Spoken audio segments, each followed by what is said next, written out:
So before I write my blog, I need to know what it actually is I'm writing about. So on NeuralText, I go first to the keyword research tool, which brings up this page. As you can see, we've got 3 boxes.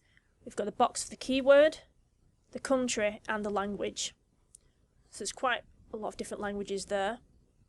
I'm using English, and I'm also going to use United Kingdom. Again, lots of different countries.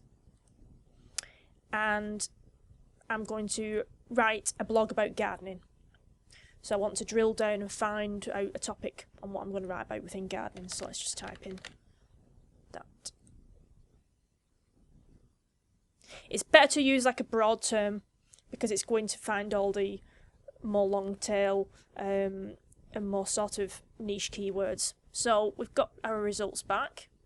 Number 1 is Wix, which if you're in the United Kingdom you know is quite a popular DIY gardening shop. And that's got over 2 million monthly searches.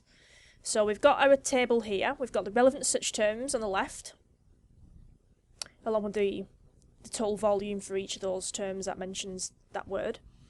And we've then got this table here which mentions the keyword, phrase, monthly searches, PPC competition, and the average cost per click. So like if we click on Wix for instance here, we've got a little graph, and we click on that, it'll actually show you the average monthly searches, when it was last updated. You can click to see it on Google Trends, but it also gives you a graph so you can see when the most popular months for that search is, which we can see from here. It starts picking up January, February, and then hitting its peaks March, April, May, which is spring. So that's usually when you want to get out in the garden and start planting. So we can look at these ideas here, but if we click on clusters, this will give us a better overview on what to focus on along with the groups or clusters of keywords. So let's have a see. So we've got gardening shed there, gardening landscaping ideas, tools. So let's have a look at this one, gardening planter, 98,000. Gardening with planters. So that could be a really good topic, you know, about gardening with planters, maybe different planters suitable for different plants.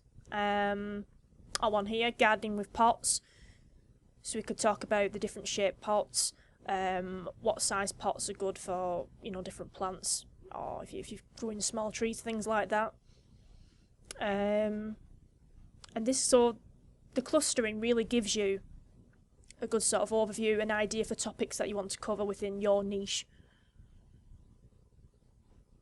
And then obviously once you've decided on that, then you can pursue on to the next, which will be starting up your blog post and using NeuralText to aid you with that.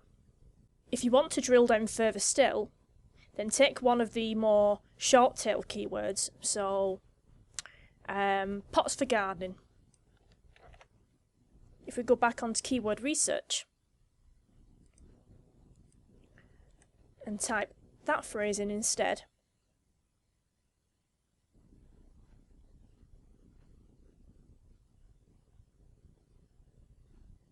we'll get a lot more terms related to that short tail. And again, we go on clusters.